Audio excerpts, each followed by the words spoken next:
नमस्कार दोस्तों, आपका अपने चैनल मनोज गुप्ता अकेडमी में आपका स्वागत है। दोस्तों, आज हम लोग कक्षा 10वीं के विज्ञान और प्रौद्योगिकी भाग 2 में पाठ 6 प्राणियों का वर्गीकरण इस पाठ का स्वाध्याय करने वाले हैं। दोस्तों, अभी तक आप लोगों ने इस चैनल को सब्सक्राइब नहीं किया तो प्लीज सब्सक्राइब और चैनल लाइक कीजिए और अपने फ्रेंड्स के साथ शेयर कीजिए। दोस्तों, बाकी विषय के भी प्रश्नोत्तर के वीडियो बना करके अपलोड किया गया है, उसका लिंक आपको डिस्क्रिप्शन बॉक्स में दिया गया है, आप लोग वहां पर जाकर के देख सकते हैं। तो आइए अब हम चालू करते हैं पाठ 6 का स्वाध्याय। ये है पाठ 6 प्राणियों का वर्गीकरण, उसका स्वाध्याय कर लेते हैं। पहले प्रश्न में क्या दिया गया, बूझो तो मैं कौन। उसमें से पहला है, मैं द्विस्तरीय प्राणी होकर मुझे देह गुहा नहीं है तो मैं किस संघ का प्राणी हूँ। इसके उत्तर में आएगा सिलेंटरेटा या निडारिया प्राणी संघ का प्राणी अथवा अंतर्गुहीन संघ का प्राणी।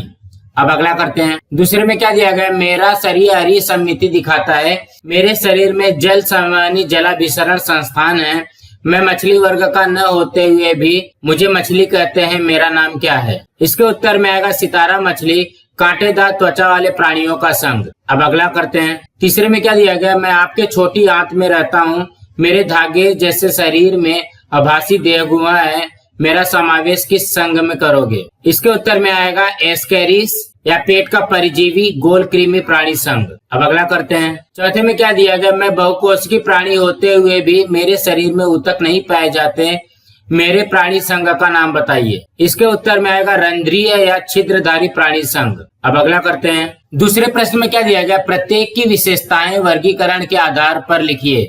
यहाँ पे रोहू मछली दिया गया, कनखजूरा है, हाथी है, पेंगुइन है, ये सबकी विशेषताएं वर्गीकरण के आधार पर लिखना है। तो पहले हम लोग चालू करते हैं रोहू मछली का। तो इसके उत्तर में आएगा पहला रोहू मछली। वर्गीकरण क्या है, जगत प्राणी, उपजगत संपृष्ठ रज्जु, संघ संपृष्ठ रज्जु, उपसंघ शीर्ष पृष्ठ रज्जु या वर्टेब्रेटा, वर्ग मत्स्य, उपवर्ग अस्थि मत्स्य। इसका लक्षण आएगा शीर्ष पृष्ठ रज्जु या वर्टिब्रेटा के सभी लक्षण मत्स्य वर्ग में अर्थात मछली के सभी प्रजातियों में दिखाई देते हैं। इनका शरीर जलीय जीवन के लिए अनुकूल होता है। रोहू मछली मीठे पानी में रहती है। रोहू मछली गलफड़ों द्वारा श्वसन करती है। इसका अंतः कंकाल अस्थिमय होता है। इसके शरीर तैरने के लिए एक जोड़े या युग्मित पंख होते हैं। पुच्छ पंख का उपयोग करके मछलियां तैरते समय अपनी दिशा बदल सकती हैं। अब करते हैं कनखजूरा का। कनखजूरा को ही हम लोग गोजर या गोम भी कहते हैं। इसके वर्गीकरण में आएगा जगत प्राणी, उपजगत असंपृष्ठ रज्जु, संघ संधिपाद। और इसके लक्षण है छोटे छोटे टुकड़ों द्वारा जुड़कर निर्मित उपांग दिखाई देते हैं। इनके शरीर के आसपास काइटिन युक्त बाह्य कंकाल होता है। कीड़े का संधिपाद प्राणी संघ में समावेश किया गया है। गोजर या कनखजूरा के शरीर में अनेक पैर होते हैं, इसलिए इस प्राणी को शतपाद भी कहा जाता है। इस प्राणी का शरीर त्रिस्तरीय द्विपार्श्व सममितीय देह गुहा युक्त तथा खंडीभूत होता है। अब हाथी का करते हैं। इसके उत्तर में आएगा हाथी। वर्गीकरण में जगत प्राणी, उपजगत संपृष्ठ रज्जु, संघ संपृष्ठ रज्जु, उपसंघ शीर्ष पृष्ठ रज्जु या वर्टिब्रेटा, वर्ग स्तनधारी। इसका लक्षण या विशेषताएं हैं, हाथी संपृष्ठ रज्जु संघ के स्तनधारी वर्ग का प्राणी है। हाथी एक जरायुज प्राणी है। मादा हाथी या हाथिनी बच्चों को जन्म देती है। इनके शरीर में दुग्ध ग्रंथियां होती हैं। मादा हाथी या हाथिनी अपने बच्चों को अपना दूध पिलाकर बच्चों का पालन पोषण करती है। हाथी एक उष्ण रक्त वाला प्राणी है। हाथी के शरीर का विभाजन सिर, धड़, गर्दन तथा पूंछ में हुआ है। हाथी का शरीर विशाल होता है। हाथी एक शाकाहारी प्राणी है। अब पेंगुइन का करते हैं। इसके उत्तर में आएगा पेंगुइन। वर्गीकरण जगत प्राणी, उपजगत संपृष्ठ रज्जु, संघ संपृष्ठ रज्जु, उपसंघ शीर्ष पृष्ठ रज्जु या वर्टिब्रेटा, वर्ग पक्षी। इसकी लक्षण या विशेषताएं हैं, पेंगुइन पक्षी वर्ग का एक प्राणी है। पेंगुइन अत्यधिक ठंड हिमाच्छादित प्रदेशों में रहने वाला प्राणी है। पेंगुइन न उड़ सकने वाला पक्षी है। इसके शरीर का बाह्य कंकाल पंखों से आच्छादित होता है। पेंगुइन का अनुकूलन हिमाच्छादित प्रदेशों या बर्फीले प्रदेश में रहने के लिए हुआ है। पेंगुइन उष्ण रक्त वाला प्राणी है तथा इसके शरीर में मेरुदंड पाया जाता है। पेंगुइन के अग्रपाद का रूपांतरण लंबे पंखों के रूप में हुआ है। पेंगुइन अपने लंबे पंखों की सहायता से ठंडी हवाओं से अपनी रक्षा करता है। अब सूसर या घड़ियाल का करते हैं। इसके उत्तर में आएगा घड़ियाल। वर्गीकरण में आएगा जगत प्राणी, उपजगत संपृष्ठ रज्जु, संघ संपृष्ठ रज्जु, उपसंघ शीर्ष पृष्ठ रज्जु या वर्टिब्रेटा, वर्ग सरीसृप। इसके लक्षण में आएगा घड़ियाल सरीसृप वर्ग का एक समपृष्ठरज्जु प्राणी है। घड़ियाल पानी में निवास करता है, परंतु घड़ियाल पानी में श्वसन नहीं कर सकता है। घड़ियाल शीत रक्त वाला प्राणी है। इसके भारी भरकम शरीर की तुलना में पैर अपेक्षाकृत कमजोर होते हैं, इसलिए घड़ियाल पैर की सहायता से धीरे धीरे रेंगते हुए चलते हैं। घड़ियाल की त्वचा खुरदुरी शुष्क होती है। इसके शरीर पर बड़ी सल्क युक्त त्वचा होती है। इसके मुख का भाग लंबा होता है। इसके मुख में अत्यंत धारदार नुकीली दांत होते हैं। घड़ियाल का शरीर सिर, धड़ और गर्दन में विभाजित होता है। अब टोड का करते हैं। इसके उत्तर में आएगा टोड। वर्गीकरण में आएगा जगत प्राणी, उपजगत संपृष्ठ रज्जु, संघ संपृष्ठ रज्जु, उपसंघ शीर्ष पृष्ठ रज्जु या वर्टिब्रेटा, वर्ग उभयचर। इसके लक्षण में आएगा टोड उपसंघ शीर्ष पृष्ठ रज्जु या वर्टिब्रेटा के उभयचर प्राणी वर्ग का एक प्राणी है। टोड अधिकांशतः भूचर या स्थलवासी होते हैं। इनके शरीर में बाह्य कंकाल नहीं होता है, परंतु इनकी त्वचा खुरदुरी होती है। टोड शुष्क या गर्म प्रदेश में निवास करता है, इसलिए उसकी त्वचा में यह बदलाव दिखाई देता है। टोड की कुछ प्रजातियों में विष ग्रंथि भी पाई जाती है। टोड में बाह्य कर्ण का अभाव होता है, परंतु कर्ण पटल होता है। टोड का शरीर सिर और धड़ में विभाजित होता है, परंतु टोड की गर्दन नहीं होती है। परंतु टोड अपनी बाहर निकली हुई आंखों को बाहर घुमाकर आसपास के परिसर का आकलन कर लेता है। अब वायवीय छिपकली का करते हैं। इसके उत्तर में आएगा उड़ने वाली छिपकली या ड्रैको भी कहते हैं इसको। वर्गीकरण में आएगा जगत प्राणी, उपजगत संपृष्ठ रज्जु, संघ संपृष्ठ रज्जु, उपसंघ शीर्ष पृष्ठ रज्जु या वर्टिब्रेटा, वर्ग में आएगा सरीसृप। इसके लक्षण में आएगा छिपकली उपसंघ शीर्ष पृष्ठ रज्जु या वर्टिब्रेटा के सरीसृप वर्ग का प्राणी है। छिपकली शीत रक्त वाला प्राणी है। इसके पैर कमजोर होते हैं, इसलिए छिपकली जमीन या दीवार पर रेंगते हुए भी दिखाई देती है। छिपकली रेंगती हुई सरकती हुई तेजी से प्रचलन करती है। छिपकली की त्वचा शुष्क, खुरदरी या सल्क युक्त होती है। इसका शरीर सिर, धड़ तथा गर्दन में विभाजित होता है। छिपकली के शरीर में त्वचा से बना हुआ एक चर्म प्रसर होता है। इसके पर्दे जैसे चर्म प्रसर का उपयोग छिपकली उड़ने के लिए करती है। छिपकली के पास पक्षी जैसे उड़ने के लिए पंख नहीं होते हैं। अब हुक वर्म का करते हैं। इसके उत्तर में आएगा हुक वर्म। वर्गीकरण में आएगा जगत प्राणी, उपजगत असंपृष्ठ रज्जु, संघ में आएगा गोल कृमि। इसके लक्षण में आएगा हुक वर्म का शरीर पतले धागे के समान बेलनाकार होता है। गोल कृमि की लंबाई 5 मिलीमीटर से 10 मिलीमीटर तक होती है। मानव के शरीर में यह अंतर परजीवी या परपोषी के रूप में रहता है। हुक वर्म का शरीर त्रिस्तरीय होता है तथा इनके शरीर में नकली या आभासी देह गुहा होती है। इन कृमियों का शरीर अखंडित होता है तथा इनके शरीर पर अनेक उपचर्म भी होते हैं। हुक वर्म का मुख हुक जैसा होता है। अपने हुक सदृश मुख के द्वारा हुक वर्म अपने पोषक के शरीर में अटका रहता है। अब जेलीफिश का करते हैं। इसके उत्तर में आएगा जेलीफिश। वर्गीकरण में आएगा जगत प्राणी, उपजगत असंपृष्ठ रज्जु या अपृष्ठवंशीय, संघ में आएगा सिलेंटेरेटा या निडारिया या अंतर्गुहीन। इसके लक्षण में आएगा जेलीफिश निडारिया संघ का एक प्राणी है। जेलीफिश समुद्र में रहने वाली प्राणी है।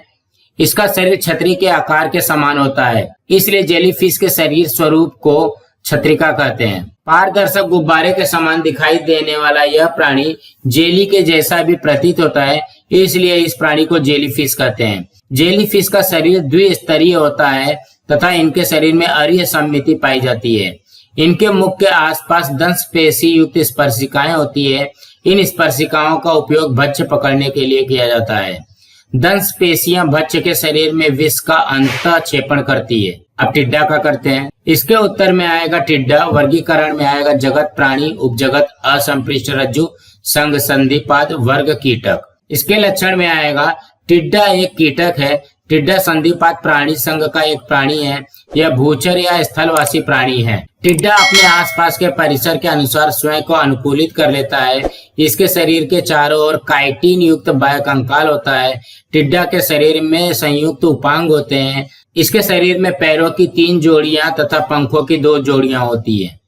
अब अगला प्रश्न करते हैं। तीसरे प्रश्न में क्या दिया गया? प्राणी वर्गीकरण की पद्धतियां किस प्रकार परिवर्तित हुई? इसके उत्तर में आएगा पहला, सर्वप्रथम ग्रीक दार्शनिक एरिस्टोटल या अरस्तु ने प्राणियों का वर्गीकरण किया। उन्होंने प्राणियों का वर्गीकरण उनके शरीर का आकार, आदतें तथा अधिवास जैसे मुद्दों के आधार पर किया था। एरिस्टोटल द्वारा किए गए वर्गीकरण की इस पद्धति को कृत्रिम पद्धति कहते हैं। दूसरा, थियोफ्रेस्टस, पिल्नी, जॉन रे, लिनियस इत्यादि वैज्ञानिकों ने भी वर्गीकरण की इस कृत्रिम पद्धति का ही उपयोग किया। तीसरा, विज्ञान की प्रगति के कारण विज्ञान के आने वाले संदर्भ भी बदल गए तथा इस कारण वर्गीकरण के मुद्दे भी बदल गए। चौथा, आगे चलकर वर्गीकरण की प्राकृतिक पद्धति का प्रतिपादन किया गया।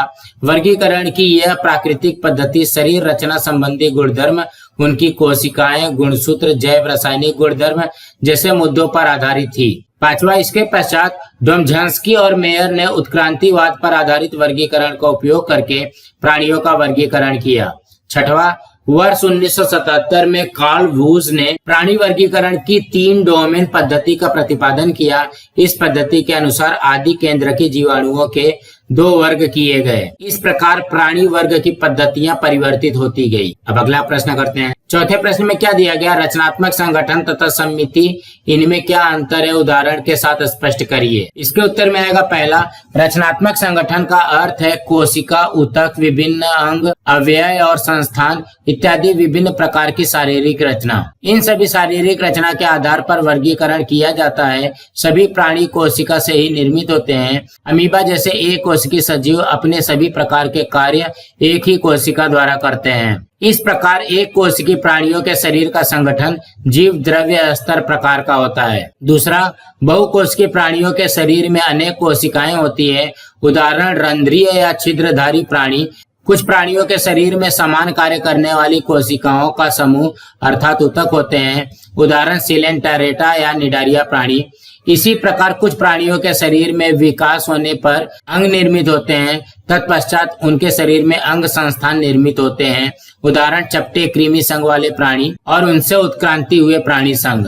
उत्क्रांति प्रक्रिया में इस प्रकार के धीरे धीरे परिवर्तन होने से विभिन्न प्राणियों के संघ में जटिल रचनात्मक संगठन का प्रवेश होता गया। तीसरा, सममिति प्राणी की शरीर रचना का आधार दर्शाती है। प्राणियों का वर्गीकरण करते समय सममिति भी एक मुद्दा होती है। किसी भी प्राणी की सममिति निर्धारित करने के लिए उस प्राणी के शरीर से विशिष्ट अक्ष लेकर एक काल्पनिक रेखा खींची जाती है। सममिति के आधार पर प्राणी की रचना के विभिन्न समूह बन जाते हैं। उदाहरण के लिए असममितीय शरीर रचना, उदाहरण रंध्रीय या छिद्रधारी प्राणी। अरिसममितीय शरीर रचना के प्राणी, उदाहरण निडारिया, कांटेदार त्वचा वाले प्राणियों का संघ। तथा द्विपार्श्वसममितीय शरीर रचना के प्राणी, उदाहरण अन्य सभी प्राणी संघ। अब अगला प्रश्न करते हैं। पांचवें प्रश्न में क्या दिया गया है? संक्षेप में उत्तर लिखिए। उसमें से पहला है, शार्क मछली का वर्ग तक वैज्ञानिक वर्गीकरण लिखिए। इसके उत्तर में आएगा, शार्क का वर्गीकरण जगत, प्राणी, संघ, संपृष्ठ रज्जु, उपसंघ, शीर्ष पृष्ठ रज्जु या वर्टिब्रेटा, वर्ग मत्स्य, उपवर्ग कास्ती मत्स्य, वैज्ञानिक का नाम स्क्वालियोडॉन साराकोआ, सामान्य नाम शार्क।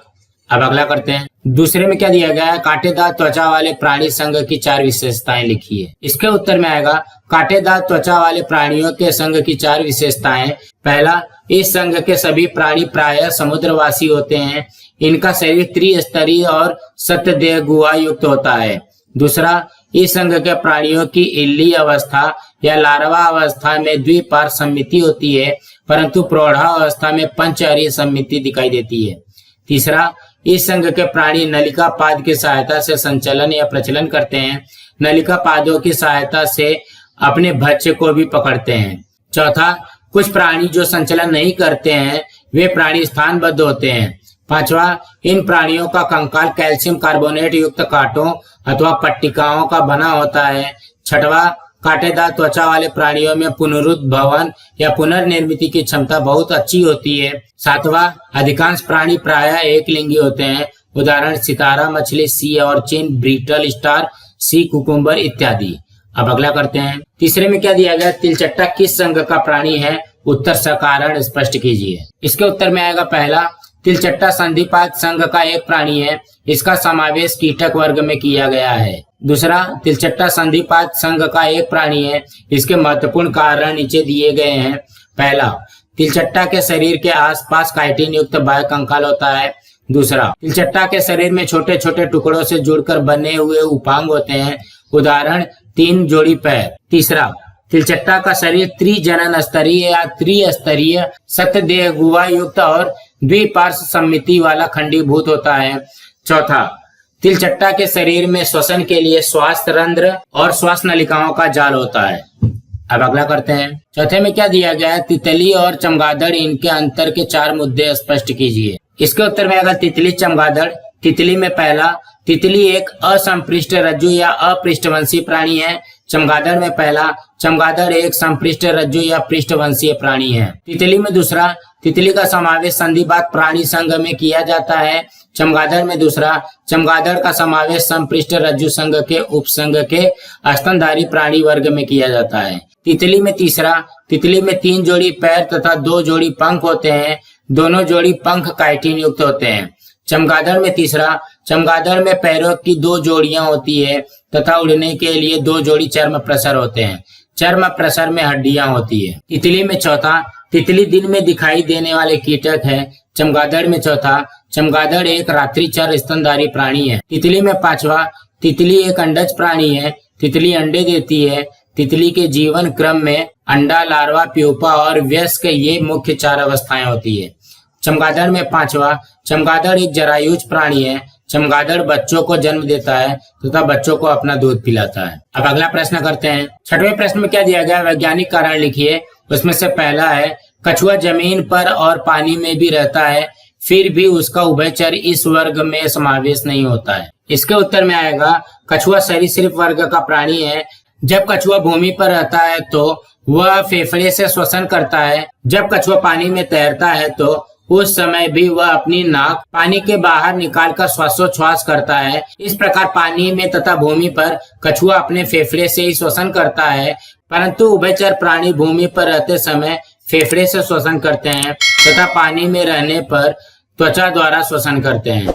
कछुआ के शरीर में बाह्य कंकाल होता है, परंतु उभयचर प्राणियों में बाह्य कंकाल का अभाव होता है। अतः कछुआ में उभयचर प्राणियों के गुणधर्म नहीं पाए जाते, इसलिए कछुआ का उभयचर वर्ग में समावेश नहीं किया गया है। अब अगला करते हैं। दूसरे में क्या दिया गया, जेलीफिश इस प्राणी के संपर्क में आने पर हमारे शरीर में दाह या जलन होती है। इसके उत्तर में आएगा, जेलीफिश सिलेंटरेटा संघ का एक प्राणी है। जेलीफिश के शरीर में दंश पेशी युक्त स्पर्शिकाएं होती है। जेलीफिश दंश पेशी युक्त स्पर्शिकाओं का उपयोग अपने भक्ष्य को पकड़ने तथा स्वयं की रक्षा करने के लिए करती है। दंश पेशी स्पर्शिकाएं अपने भक्ष्य के शरीर में विष का अंतःक्षेपण करती है तथा भक्ष्य को घायल कर देती है। जेलीफिश के संपर्क में आने पर दंश पेशी युक्त स्पर्शिकाओं के दंश से हमारे शरीर में विष फैलता है। इस विष के कारण ही हमारे शरीर में दाह या जलन होती है। अब अगला करते हैं। तीसरे में क्या दिया गया है, सभी पृष्ठवंशीय प्राणी संपृष्ठ रज्जु होते हैं, परंतु सभी संपृष्ठ रज्जु प्राणी पृष्ठवंशी नहीं होते। इसके उत्तर में आएगा, सभी पृष्ठवंशी प्राणियों के शरीर में पृष्ठ रज्जु नामक अवयव पाया जाता है। संपृष्ठ रज्जु प्राणियों के शरीर के विकास के समय पृष्ठ रज्जु विद्यमान रहता है, परंतु शीर्ष पृष्ठ रज्जु प्राणियों में उनके भ्रूण की वृद्धि के समय उनमें पृष्ठ रज्जु पाया जाता है। तत्पश्चात शीर्ष पृष्ठ रज्जु प्राणियों के भ्रूण का संपूर्ण विकास हो जाने के पश्चात पृष्ठ रज्जु के स्थान पर मेरुदंड का विकास होता है। परंतु कुछ संपृष्ठ रज्जु प्राणी जैसे पुच्छ संपृष्ठ रज्जु प्राणी तथा शीर्ष संपृष्ठ रज्जु प्राणियों में मेरुदंड नहीं पाया जाता है, इसलिए पुच्छ संपृष्ठ रज्जु प्राणी तथा शीर्ष संपृष्ठ रज्जु प्राणी शीर्ष पृष्ठ रज्जु प्राणी नहीं होते हैं। अतः सभी शीर्ष पृष्ठ रज्जु प्राणी संपृष्ठ रज्जु प्राणी होते हैं, परंतु सभी संपृष्ठ रज्जु प्राणी शीर्ष पृष्ठ रज्जु प्राणी नहीं होते हैं। अब अगला करते हैं। चौथे में क्या दिया गया, बैलनोग्लासस असंपृष्ठ रज्जु और संपृष्ठ रज्जु प्राणी के इन दोनों के बीच की कड़ी है। इसके उत्तर में आएगा, बैलनोग्लासस प्राणी असंपृष्ठ रज्जु संघ के प्राणियों के कुछ गुणधर्म दर्शाता है। इसी प्रकार संपृष्ठ रज्जु संघ के प्राणियों के समान उसके शरीर में मेरुदंड या पृष्ठ रज्जु पाया जाता है। बैलनोग्लासस प्राणी में संपृष्ठ रज्जु तथा असंपृष्ठ रज्जु इन दोनों ही संघों के कुछ गुणधर्म पाए जाते हैं, इसलिए बैलनोग्लासस प्राणी को उत्क्रांति के दृष्टिकोण से असंपृष्ठ रज्जु और संपृष्ठ रज्जु प्राणियों के मध्य की संयोजी कड़ी कहते हैं। अब अगला करते हैं। पांचवें में क्या दिया गया, सरीसृप प्राणियों के शरीर का तापमान अस्थिर होता है। इसके उत्तर में आएगा, सरीसृप वर्ग के प्राणी शीत रक्त वाले प्राणी होते हैं। उनके शरीर में तापमान नियंत्रण करने की क्षमता नहीं होती है। उनके शरीर का तापमान आसपास के वातावरण पर्यावरण के अनुसार बदलता रहता है, इसलिए सरीसृप वर्ग के प्राणियों के शरीर का तापमान अस्थिर होता है। अब अगला प्रश्न करते हैं। सातवें प्रश्न में क्या दिया गया, उचित पर्याय चुनिए तथा उस संबंध में स्पष्टीकरण लिखिए। उसमें से पहला है, छिद्रधारी प्राणियों के या स्पॉन्जस शरीर में कौन सी विशेषता पूर्ण कोशिका होती है। ऑप्शन में दिया गया, पहला कॉलर कोशिका, दूसरा निडोब्लास्ट, तीसरा केचुआ, चौथा स्पॉन्ज या स्पंज। इसके उत्तर में आएगा कॉलर कोशिका। स्पष्टीकरण में आएगा, छिद्रधारी प्राणी या रंध्रीय प्राणी आधार से जुड़े हुए रहते हैं, अतः इन प्राणियों द्वारा प्रचलन नहीं होता है। इन प्राणियों द्वारा प्रचलन न करने के कारण अपने लिए भोजन और पोषण प्राप्त करने के लिए कॉलर कोशिका का उपयोग करते हैं। इनके शरीर में कॉलर कोशिका नामक एक विशिष्ट प्रकार की कोशिका होती है। छिद्रधारी प्राणी कॉलर कोशिकाओं के माध्यम से पानी प्रवाहित करते हैं, जिससे उन्हें भोजन व पोषण प्राप्त होता है। यह निडारिया संघ की विशेषता है। अंतः त्वचा तथा बाह्य त्वचा अन्य संघों के प्राणियों में भी दिखाई देते हैं। अब अगला करते हैं। दूसरे में क्या दिया गया, निम्न में से किस प्राणी का शरीर द्विपार्श्व सममिति दर्शाता है। पहला सितारा मछली, दूसरा जेलीफिश, तीसरा केचुआ, चौथा स्पॉन्ज। इसके उत्तर में आएगा केचुआ। स्पष्टीकरण में आएगा, द्विपार्श्व सममिति वाले शरीर में एक ही अक्ष ऐसा होता है कि केवल उसी अक्ष में से काल्पनिक रेखा खींचने से शरीर के दो समान भाग हो जाते हैं। इस प्रकार की सममिति केचुआ में ही पाई जाती है। सितारा मछली तथा जेलीफिश में अरीय सममिति पाई जाती है। स्पंज का शरीर असममितीय होता है। अब अगला करते हैं। तीसरे में क्या दिया गया, निम्न में से कौन सा प्राणी अपने टूटे हुए शरीर के भाग की पुनर्निर्मिति कर सकता है। ऑप्शन में दिया है तेलचट्टा, दूसरा मेढक, तीसरा चिड़िया, चौथा सितारा मछली। इसके उत्तर में आएगा सितारा मछली। स्पष्टीकरण में आएगा, तिलचट्टा, मेंढक और चिड़िया ये तीनों प्राणी अपने शरीर की पुनर्निर्मिति नहीं कर सकते हैं, अर्थात अपने टूटे हुए शरीर के किसी भी भाग का पुनर्जनन नहीं कर सकते हैं। केवल कांटेदार त्वचा वाले प्राणियों के संघ के प्राणियों में पुनर्जनन करने की क्षमता होती है। सितारा मछली कांटेदार त्वचा वाले प्राणियों के संघ की एक प्राणी है, अतः सितारा मछली ही अपने शरीर के टूटे हुए भाग का पुनर्जनन कर सकती है। अब अगला करते हैं। चौथे में क्या दिया गया, चमगादड़ का समावेश किस वर्ग में होता है। पहला उभयचर, दूसरा सरीसृप, तीसरा पक्षी, चौथा स्तनधारी। इसके उत्तर में आएगा स्तनधारी। स्पष्टीकरण में आएगा, चमगादड़ का समावेश स्तनधारी प्राणियों के वर्ग में होता है क्योंकि उनके शरीर में दुग्ध ग्रंथियां पाई जाती है। इसी प्रकार वे बच्चों को जन्म भी देती हैं। उभयचर, सरीसृप और पक्षी इत्यादि वर्गों में यह लक्षण दिखाई नहीं देते हैं। अब अगला प्रश्न करते हैं। सातवें प्रश्न में क्या दिया गया, तालिका पूर्ण कीजिए। देहगुहा, जनन स्तर, संघ। छिद्रधारी प्राणी संघ में देहगुहा होती है और जनन स्तर द्विस्तरीय होती है। चपटे कृमि प्राणी संघ में देहगुहा होती है, जनन स्तर त्रिस्तर होता है। गोल कृमि प्राणी संघ में देहगुहा आभासी होती है और जनन स्तर त्रिस्तर होता है। संधिपात प्राणी संघ में देहगुहा होती है और जनन स्तर त्रिस्तर होती है। अब अगला प्रश्न करते हैं। आठवें प्रश्न में क्या दिया गया, तालिका पूर्ण कीजिए। प्रकार, विशेषताएं और उदाहरण। पहला है चक्रमुखी। इसकी विशेषता है जबड़ा रहित चूसक मुख। उदाहरण पेट्रोमाइजोन मिक्सिन। प्रकार में आएगा मत्स्य। विशेषता गलफड़े द्वारा श्वसन। उदाहरण पापलेट, समुद्र घोड़ा, सार्क। प्रकार में उभयचर। विशेषताएं मृदु त्वचा या बाह्य कंकाल नहीं होते हैं। उदाहरण में आएगा मेंढक, टोड, सैलेमेंडर। प्रकार में आएगा स्तनधारी। विशेषताएं में आएगा दूध ग्रंथि। उदाहरण देव मछली। प्रकार में आएगा सरीसृप। विशेषताएं शीत रक्त वाले। उदाहरण कछुआ, छिपकली, सांप। अब अगला प्रश्न करते हैं। 9वें प्रश्न में क्या दिया गया, आकृति निकालकर नामांकित कीजिए तथा वर्गीकरण करिए। मतलब यहाँ पे हाइड्रा, जेलीफिश, प्लेनेरिया, गोलकृमि, तितली, केचुआ, ऑक्टोपस, सितारा मछली, शार्क, मेंढक, छिपकली, कबूतर ये दिया गया है।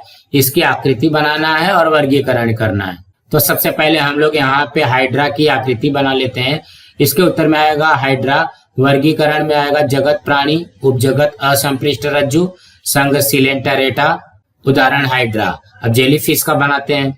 यह है जेलीफिश की आकृति। इसके उत्तर में आएगा जेलीफिश में वर्गीकरण में आएगा जगत प्राणी, उपजगत असंपृष्ट रज्जु, संघ सिलेंटरेटा। उदाहरण जेलीफिश। अब प्लेनेरिया का बनाते हैं।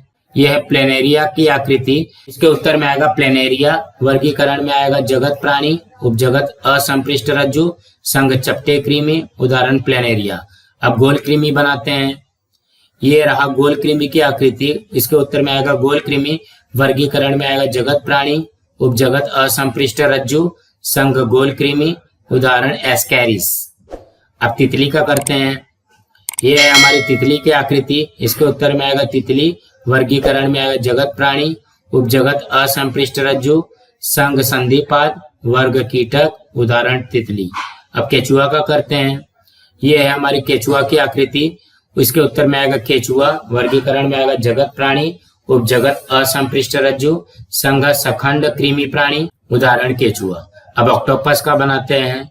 ये रहा हमारा ऑक्टोपस की आकृति। इसके उत्तर में आएगा ऑक्टोपस, वर्गीकरण में आएगा जगत प्राणी, उपजगत असंपृष्ट रज्जु, संघ मृदु कवचधारी, उदाहरण ऑक्टोपस। अब सितारा मछली बनाते हैं। ये रहा हमारा सितारा मछली। इसके उत्तर में आएगा सितारा मछली, वर्गीकरण में आएगा जगत प्राणी, उपजगत असंपृष्ट रज्जु, संघ कांटेदार त्वचा वाले प्राणी, उदाहरण सितारा मछली। अब सार्क का करते हैं। ये रही हमारी सार्क की आकृति। इसके उत्तर में आएगा सार्क, वर्गीकरण जगत प्राणी, उपजगत संपृष्ट रज्जु, संघ संपृष्ट रज्जु, उपसंघ वर्टिब्रेटा या शीर्ष पृष्ठ रज्जु प्राणी, वर्ग मत्स्य, उपवर्ग कास्थी मत्स्य, उदाहरण सार्क। अब मेंढक का करते हैं। ये रहा मेंढक की आकृति। इसके उत्तर में आएगा मेंढक, वर्गीकरण में आएगा जगत प्राणी, उपजगत संपृष्ट रज्जु, संघ संपृष्ट रज्जु, उपसंघ वर्टिब्रेटा या शीर्ष पृष्ठ रज्जु प्राणी, वर्ग उभयचर, उदाहरण मेंढक। अब छिपकली का करते हैं। ये रहा छिपकली की आकृति।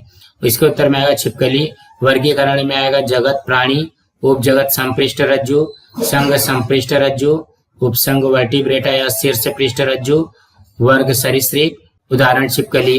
अब कबूतर का बनाते हैं। ये रहा हमारी कबूतर की आकृति। इसके उत्तर में आएगा कबूतर, वर्गीकरण में आएगा जगत प्राणी, उपजगत संपृष्ट रज्जु, संघ संपृष्ट रज्जु, उपसंघ वर्टिब्रेटा या शीर्ष पृष्ठ रज्जु, वर्ग पक्षी, उदाहरण कबूतर। अब हम अगला प्रश्न करते हैं। 10वें प्रश्न में क्या दिया गया, आकृति को नामांकित कीजिए। ये जो 4 आकृति दी गई इसका नाम लिखना है। तो ये वाली जो आकृति है, ये क्या है, जेलीफिश है, ये क्या है, नेरिस है, ये है प्लेनेरिया और ये है अस्थि मत्स्य। दोस्तों आज हमारा यहाँ पे पार्ट 6 का स्वाध्याय कंप्लीट हुआ। दोस्तों आप लोगों को ये वीडियो कैसा लगा आप लोग कमेंट बॉक्स पे जरूर लिख करके बताइए और इस वीडियो को ज्यादा से ज्यादा लाइक कीजिए, अपने फ्रेंड्स के साथ शेयर कीजिए ताकि उनको भी पार्ट 6 का प्रश्न उत्तर मिल सके और इस चैनल को सब्सक्राइब कीजिए। नमस्कार दोस्तों।